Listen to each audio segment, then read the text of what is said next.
जब समाज में जाति के नाम पर बांटने की एक दुष्प्रचार किया जा रहा हो, दुष्प्रवृत्ति पैदा हुई हो, अपने स्वार्थ के लिए देश को नुकसान पहुंचाना, अपनी परंपरा को कोसना, विरासत को अपमानित करना, महापुरुषों के प्रति अपमानजनक टिप्पणी करना, यह राजनीतिक स्वार्थों के लिए भी और साथ साथ स्वयं दूसरों के बहकावे में आकर के भी, तब ये उत्तरदायित्व हमारे मठ मंदिरों के ऊपर आ जाता है कि वह फिर से राष्ट्रीय चेतना को जागरूक करने के लिए उस अभियान को आगे बढ़ाएं, जो हर भारतीय के मन में राष्ट्रीयता का भाव पैदा कर सके, उन्हें एकता के सूत्र में बांध सके।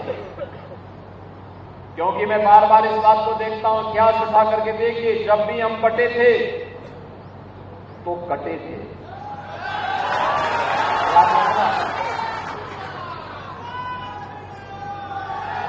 एक थे तो नेक थे।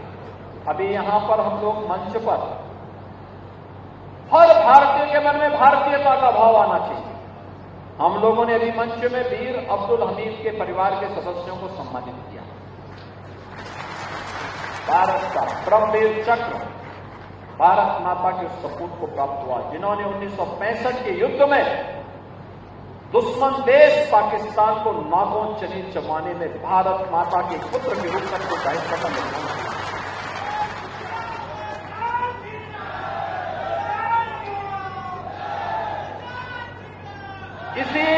इसी जनपद का सौभाग्य है, इस जनपद ने महावीर चक्र विजेता पांडित जी के परिवार के सदस्यों को भी अभी हमने मंच पे सम्मानित किया। और देश के अंदर सर्वाधिक सैनिक देने वाला गांव गहमर भी इसी जनपद में है। सर्वाधिक हर नागरिक को इससे गौरव की अनुभूति करनी चाहिए कि हम इस जनपद में हैं जो देश के लिए सर्वाधिक सैनिक देता है एक गांव। गांव में अगर आप देखते हैं तो एक गांवमर है और एक बुलंदशहर में गांव है। बहनों और भाइयों, ये हमारा राष्ट्रीय दायित्व बनता है और उस दायित्व के लिए हम लोग हमेशा भगवान श्री कृष्ण की इस वाणी को, उनके उस उपदेश को अपने जीवन का हिस्सा मानते हैं कि परित्राणाय साधूनाम विनाशाय च दुष्कृताम्। सज्जनों का हर हाल में संरक्षण होना चाहिए।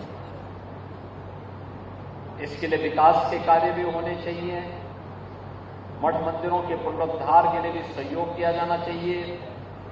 अपने पूज्य संतों की, ऋषि मुनियों की परंपरा पर गौरव की अनुभूति करते हुए उस क्षेत्र के विकास में भी सरकार कुछ योगदान दे सकती है तो हमारा गौरव होता है। संस्कृत के शिक्षा के प्रचार प्रसार में योगदान देने के लिए सरकार पूरी प्रतिबद्धता के साथ कार्य कर रही है, लेकिन साथ साथ अपराध और अपराधियों, माफिया और माफिया प्रवृत्ति के तत्वों के लिए जीरो टॉलरेंस की नीति के तहत भी कार्य करने का कार्य सरकार कर रही है, क्योंकि इसके बगैर कुछ नहीं हो सकता। क्योंकि यही तो भगवान राम और भगवान कृष्ण की शिक्षा है।